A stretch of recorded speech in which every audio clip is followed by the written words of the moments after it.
Jeigu aš turiu kažkokias tai nuostatas apie save, apie šitą pasaulį, kad esu nelaukiama arba kad niekam tikusi, vienas labai svarbus momentas, kurio niekada nepraleidžiu savo darbe, tai pasižiūrėti, o kuom naudinga tau buvo pasiimti ir dar iki šiol laikyti šitą įsitikinimą. Ir ką aš iš to gero gaunu gyvenime. Mes visat kalbam apie tą sunkią negatyvę pusę, bet kai aš suprantu, kad kai aš pasiėmiau šitą įsitikinimą, aš susikūriau labai tokius tvirtus, nesugriaunamus elgesio modelius patikti visiems. Ir aš va šitą įsitikinimą kaip varomąją jėgą. Ir tai yra mano pasirinkimas. Aš pasirinkau ir aš laikau tą įsitikinimą savyje, dėl to, kad jis man teikia naudos. Ir jeigu aš jau pasirengusi tą naudą paleisti ir išmokti kažkaip kitaip funkcionuoti, automatiškai tos nuostatos pradeda pasileidinėti.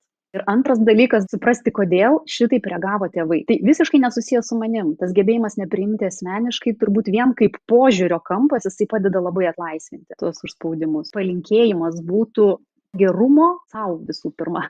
Gerumo, geroširdiškumo, to atlaidumo sau, nes turbūt niekas taip smarkiai mūsų nenori paskui gyvenime kaip mes patys. Niekas taip mūsų nesmerkia kaip mes patys ir niekas taip mūsų neatstuminėja per visą gyvenimą kaip mes patys. Tai norėtųsi palinkėti išeiti jau iš šitos būsenos, leisti savo kvėpuoti, leisti sau būti ir reikštis taip, kaip mes galim geriausiai.